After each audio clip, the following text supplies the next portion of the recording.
By Victorian Premier Daniel Andrews has been awarded at least 12 taxpayer-funded consultancies by the Andrews government. Last month, it emerged Labor pollster and strategist John Armitage was paid close to $2 million by the Premier's own department to secretly monitor the views of Victorians.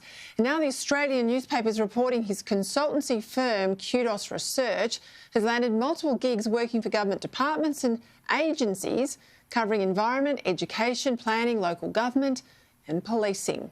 Let's bring in my panel. Social commentator Prue McSween joins me from Sydney and former Queensland Premier Campbell Newman in Brisbane.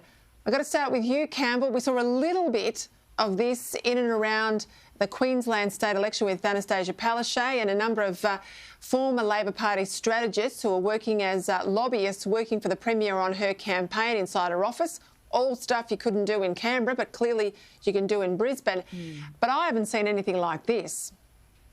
Oh, this is extraordinary, Peter, and it's on top of some of the things that we've seen, particularly championed by you in terms of exposing these matters, where in Victoria you can award a contract for hotel quarantine security and no one seems to be able to find the paperwork. And now there's $2 million in a succession of contracts totaling this amount. It's just not right.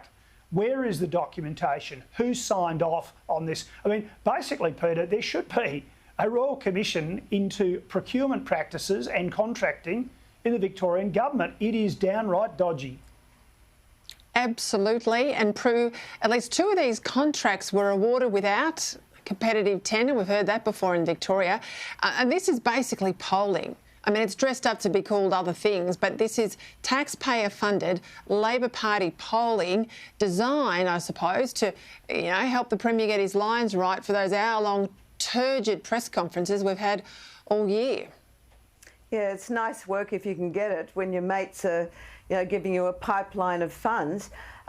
As a PR person, I know there are very strict protocols and processes for tendering in place in most governments, but it seems to be a Labor Party philosophy to just, bypass all of that, and whether it's Victoria or Queensland, let's just get our mates in. And we all know that they, spend a lot of money on focus groups so that they can get the terminology right, that they can really make sure that they pull the right strings. So certainly I believe a Royal Commission should be entered into.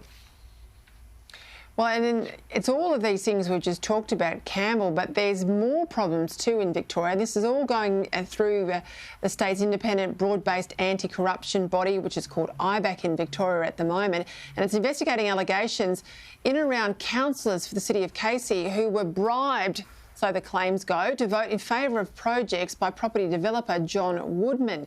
Now, one of the Labor lobbyists today, Phil Stainall, told the inquiry that it was, quote, a fair assessment to suggest that Woodman was paying Victorian politicians for influence. This is pretty extraordinary again, Campbell. I mean, every single day there's more and more mounting evidence that there's something really crook in Spring Street. Look, there's something absolutely rotten at the heart of government in Victoria, and it is quite extraordinary because if I go back to 20 years ago in this state, there was actually a crop of Victorian government officials who came to Queensland during, I suppose, what you'd call the Queensland reform period to actually set standards of governance and, appropriate contracting, you name it, in this state. A lot of legislation was created up here. So what's happened? I mean, Victoria really seems to have all these problems. And we can't forget, for example, the red shirt scandal of the last few years as well. So lots of problems there. And Lawyer X, there is a really big problem. And, I think IBAC, I hope that IBAC, behind closed doors, are busy going after all these issues because it does need to be exposed ultimately and sorted out.